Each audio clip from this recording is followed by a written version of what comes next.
Hi, everybody. This is Maxine Taylor, America's first licensed astrologer since 1969. Good grief, the time moves on. Today, we're going to talk about Mars because a couple of days ago, I did a video on Venus, planet of love and beauty and money and all the good stuff. And Mars wanted equal time. So today, don't go away. Today, I'm going to be talking about Mars, and I just dropped one of my books, which is very timely. Some of you who are studying astrology have asked me if I could recommend a couple of books. Well, sure can. The first one I want to recommend, I wrote in 1973, and it's updated, of course, and it's called Now That I've Cast It, What Do I Do With It? And this is because when pre-computers, when astrologers would teach astrology, or at least when I would teach astrology and my group of colleagues taught it, we started with the math. We used to cast charts by hand. Some of you out there know what I'm talking about because you did too. And it was tedious and all of that. And the students really, most of them just were not thrilled with it. And so when we finished that part, they literally said, now that I've cast it, what do I do with it? They didn't know how to hold the chart. This book is so simple to understand, and it will bring out the astrologer within you. My most recent book came out last month, and it's called Hidden Messages in Your Birth Chart. It's an update of a book I wrote several years back that was published by the American Federation of Astrologers called Hidden Messages. And this deals with your programming. Many of you know that I'm very passionate about helping my students and clients see their programming clearly because, number one, it's written in the chart. It's written in your birth chart. Number two, it owns you until you see it clearly. And this is the book that will help you do that. Okay, now, the name of today's video is Mars, Passion, Power, and Punch. And I love it because it really describes Mars, but Mars rules so many things. When we think of Mars, we think of passion, we think of sex, we think of war, we think of do it now, aggressiveness, fieriness, even if Mars is not in a fire sign. I looked at a list of what Mars rules. There are pages of things in books that tell you what each of the planets rules. Gosh, they're just not working as a team, are they? I'm going to read just a couple of these because they're fascinating. Mars rules action, of course, and accidents, and agitators and bullies and fighters. It rules fight. It rules anger. It rules jealousy. It rules arguments. It rules the armed forces, athletes, assassinations. It rules conflict and fights of all sorts. It also rules courage. It can rule cruelty, depending on what aspects it makes to other planets. It rules diseases, which is very interesting. Enthusiasm, excitement, fearlessness. It rules fire. It rules guns and all ammunition. Impatience, that's the mild side of it. Warfare, absolutely. Infections, I mean, these are hitting home currently, aren't they? It rules leaders and leaderships. It rules machines. Um, it rules passion, rage, tattoos, and of course, my personal favorite, war. So I think without Mars, we would have no get up and go. And so what I'm going to do today is exactly what I did with Venus yesterday. I'm going to go through the houses, and I hope you have your birth chart in front of you. If you don't, there are a lot of companies now, if you just Google free birth chart, they'll send you a copy of your birth chart. If you go to my website, MaxineTaylor.com, you will see that I'm offering Blue Star reports. These are computer reports written by Michael Erlewine, a very well-known astrologer. I did not write them, so I don't want you to be upset if you realize that, oh, I didn't write it. No, I didn't. He did, and he did an excellent job.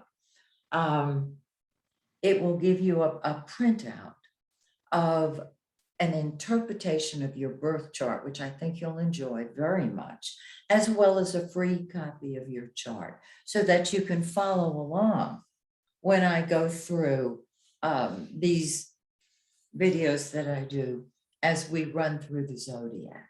Okay, so I think we've got everything covered. Let me just kind of scooch over here a little bit.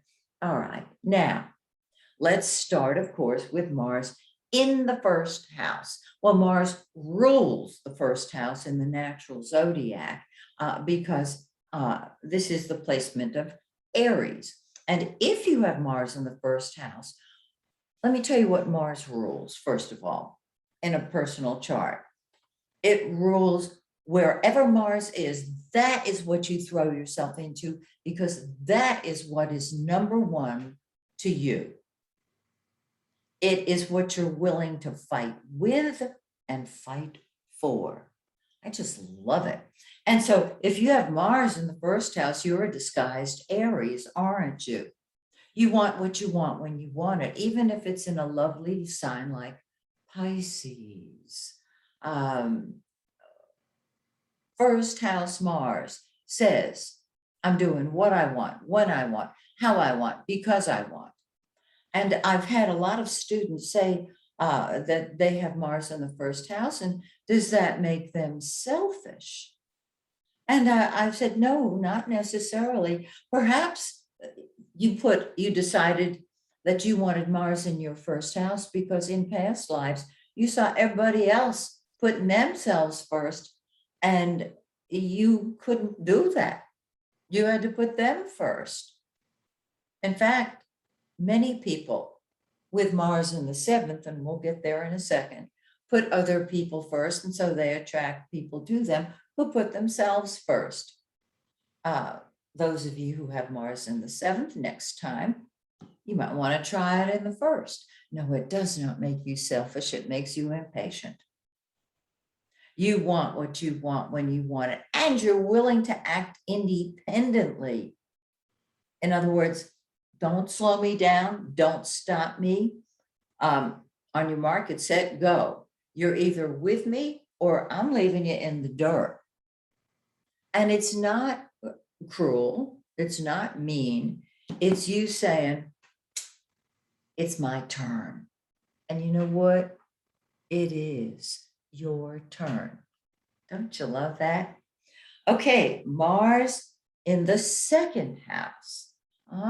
You're a disguised Taurian. Now remember, wherever Mars is what you make number one in your life.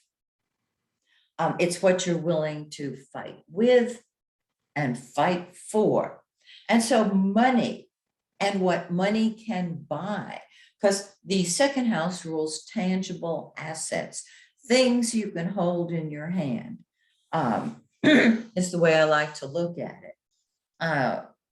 It just occurred to me, you might not be able to hold a car or a house in your hand, but you know what I'm saying, things you can have. All right. So when if you have Mars in the second house, you are going to have a constant flow of energy there, a constant flow of impatience there, because you're very good at making it and you're very good at spending it. And so once it is gone, you replenish it. And some of you have noticed, those of you who study astrology, that Mars by transit, when it's in your second house, that's when you throw yourself into your finances. And lo and behold, that's when you create them, because it becomes first. It becomes number one to you. Nothing wrong with that. Everybody has bills to pay. Mars in the third house makes you a disguised Gemini. This is the house of communication. And so your ideas are the ones that come first. And you're willing to fight for them. You're willing to argue for them. See what I'm saying? It's not necessarily a negative thing. If you believe in something and you come up with a new idea, you're going to sell it by talking about it, by writing about it. Are you doing a podcast? Are you doing videos? So with Mars in the third house, there might have been arguing in your childhood, because that's childhood. It's also your first sibling. And your first sibling, and you are not your own sibling. So if there are 5 of you and kids in the family, get yourself out of the picture. And that means you have 4 siblings. Okay. And the first one would have said, I'm number one, I'm first, I'm doing it my way. And so you learned.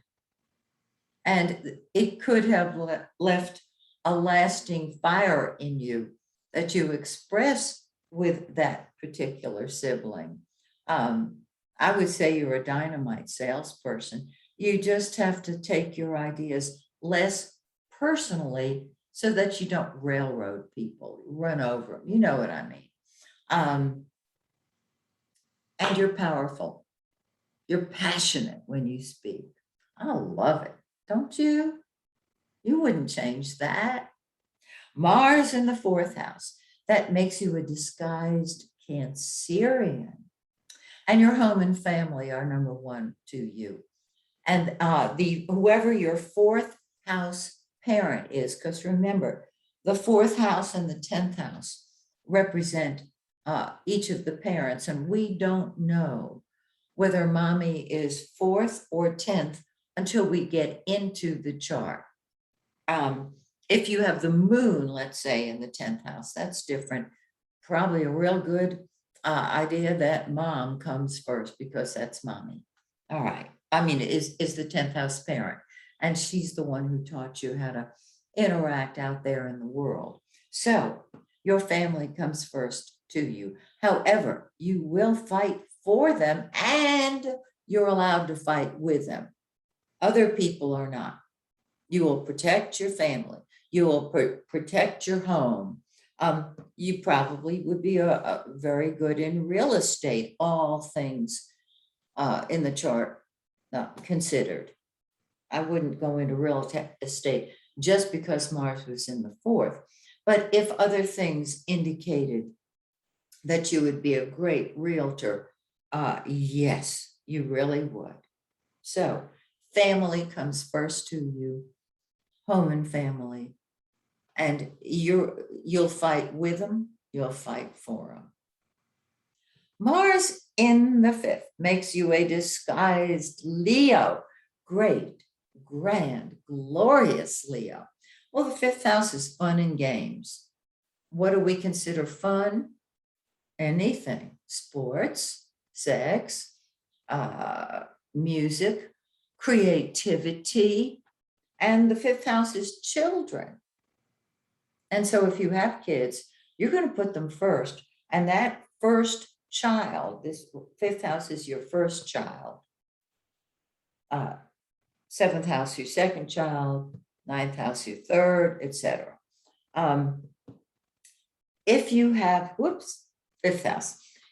If you have kids, the oldest one needs to have an outlet for his or her impatience, because this is your first child's first house.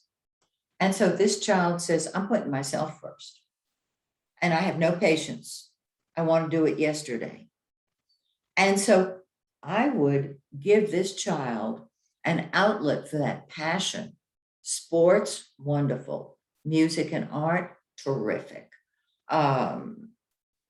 If this child finds something to be passionate about, it's fabulous. And I have seen Mars is always in competition with itself. Okay. So you might have to remind this kid that we know you're first and, tone it down. You have got to have fun. With Mars in the fifth, you live for fun. You're passionate about your fun. So have a ball. Enjoy. Mars in the sixth makes you a disguised Virgo. This is a very interesting placement because Mars in the sixth throws themselves into their job, not your career. That's the 10th house. Virgos want to be needed. They want to serve. They want to be useful. If they worry, if they have nothing to worry about, they're worried. So if you have Mars in the sixth, you have to be busy all the time. And since Mars, it rules Aries and co-rules Scorpio, and we'll talk about that in a minute in the 8th house, you have to have a short-term goal with a quick reward. Now, if your Mars is in a fixed sign, you have a lot more patience than if it's in a fire sign or an air sign. I'm just throwing that out there for those of you who study astrology. So Mars in the sixth, you've got to have a job to do and you have to feel needed.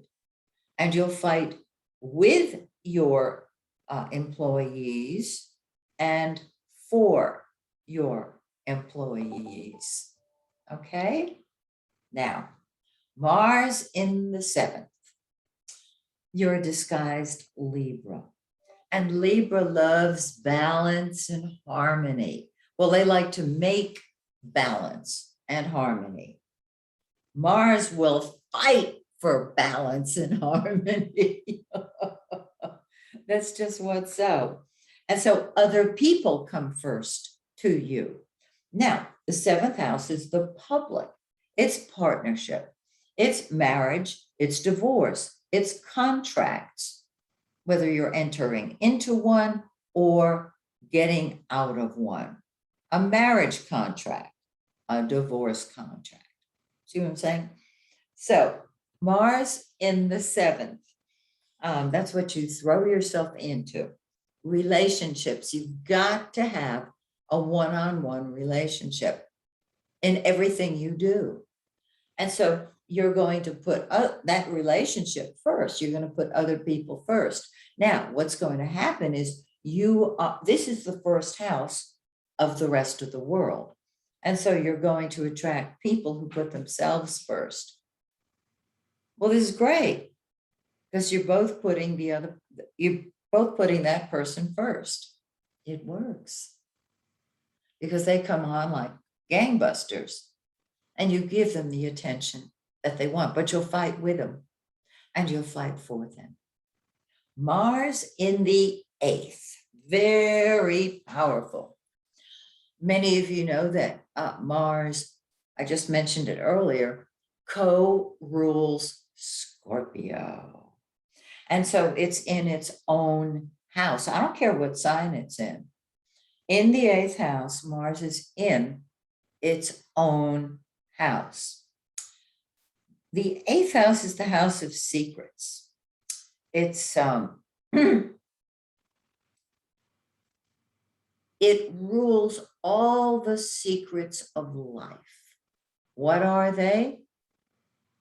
Where we come from, birth, and where we go when we leave here, death.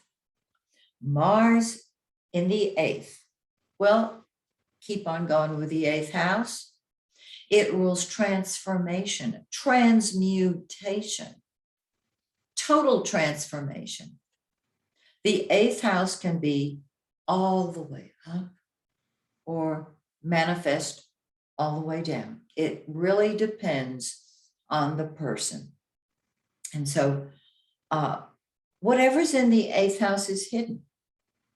You don't show it to people. Nothing wrong with that. Because what's in the eighth represents your secrets. Other people are going to share their secrets with you, and you will defend and protect those secrets to the death. The eighth house deals with other people's money. This is great. You can make money by helping other people create money. It rules the psychic plane. So that's where you get all your psychic ability from. Well, certainly a good bit of it. And so there is a hidden passion. There can be hidden rage that you're not aware of because it's a secret. And you can keep secrets from yourself. And so I always say, make friends with your shadow side. The shadow side knows all your secrets. Make friends with it, treat it lovingly, and ask it to divulge to you and you alone what your secrets are from past lives, perhaps, so that you can transform them and yourself. And instead of being the scorpion, be the phoenix that rises on its own ashes. Gives you goosebumps, right? Mars in the ninth makes you a disguised Sagittarian. Now, Sagittarius is everybody's friend. Sag is funny. Sag wants its freedom. So the ninth house rules your higher mind. It rules higher education. It rules your principles. You will fight for your principles, and your principles involved fighting or putting yourself first. Nothing wrong with that. It's your passion. And I always say, if you have Mars in your ninth, keep your passport current, because to get on a plane and fly away to some distant land is thrilling for you. People from other lands will come first to you if you're in a career or a family, a situation in which you are in touch with people from elsewhere. You really want to visit other cultures. I think it's fabulous. And you're going to fight for your belief systems, even if they're off the wall. You know what I mean? Okay, Mars in the 10th house. Wow, you're a disguised Capricorn. This is your career. This is your public image. And so the out front parent, this is the parent who taught you how to act in the public eye. That can be mommy or daddy.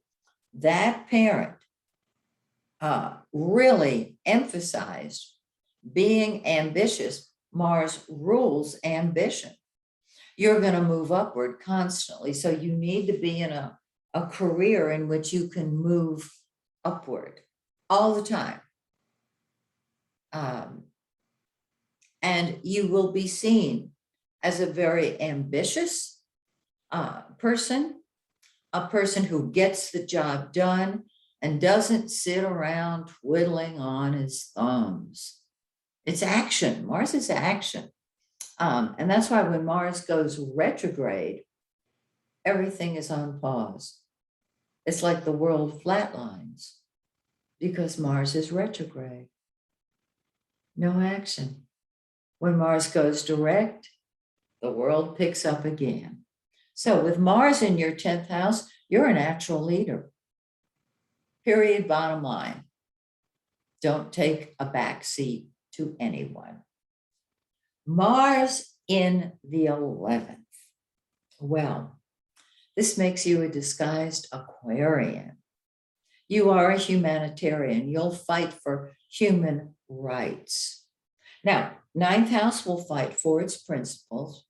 I can see you marching for a cause. Mars in the 11th, possibly. A disguised Aquarian. Aquarians ask themselves, excuse me, all the time, am I crazy or is the world crazy? Well, guys, it's not you, it's the world. And so Mars in the 11th is really a fighting Aquarian, disguised Aquarian. It knows that what is best for the group is best for everyone within the group. And 11th house people, particularly now, today, we're talking about Mars, see a much bigger picture. They are not necessarily one-on-one people unless they have a strong 7th house. And I have found, and perhaps you have too, those of you who are astrologers, that when we have strong Aquarius in the chart or strong 11th house, there is a very impersonal quality to this humanitarian. And so I have seen in dozens of cases where there is an emphasis on Cancer, the moon in Cancer, the sun in Cancer, which is, of course, very, very different, very nurturing, to compensate for the visionary Aquarian. And so you will fight for the group. You will fight for humanity. I love it.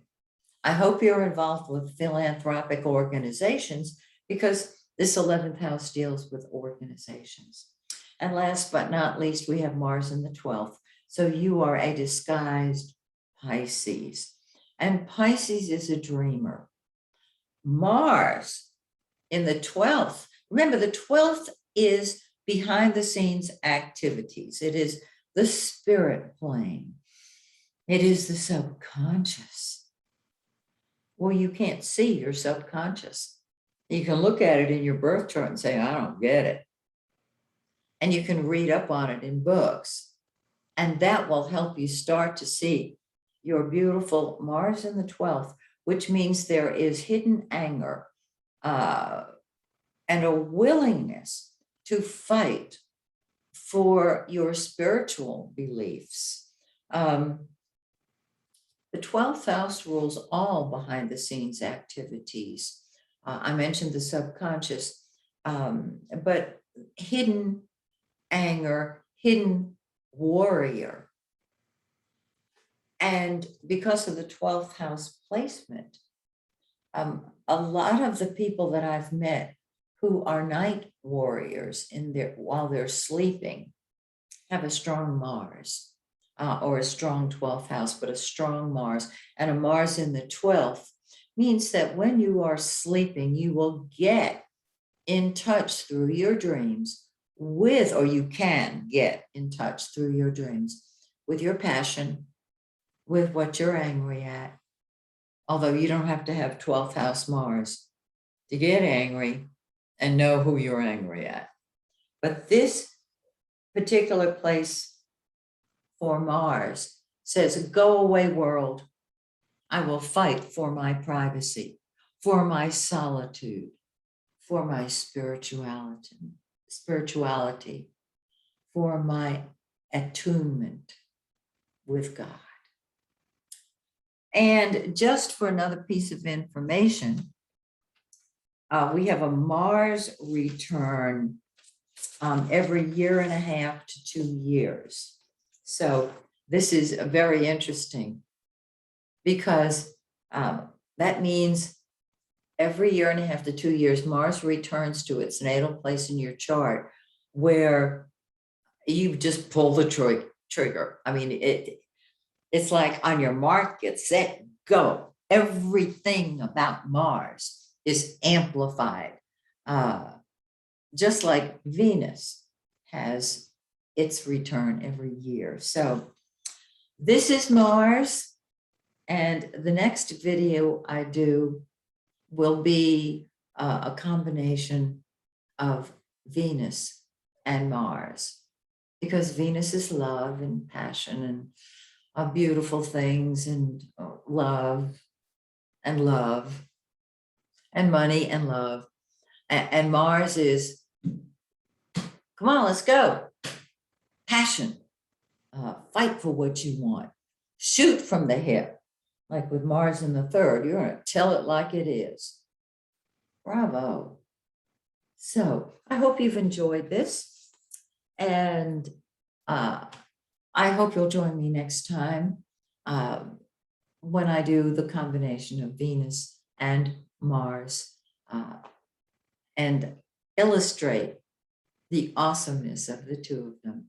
So until we meet again, this is Maxine Taylor saying, may the stars shine brightly on you and yours. Bye for now.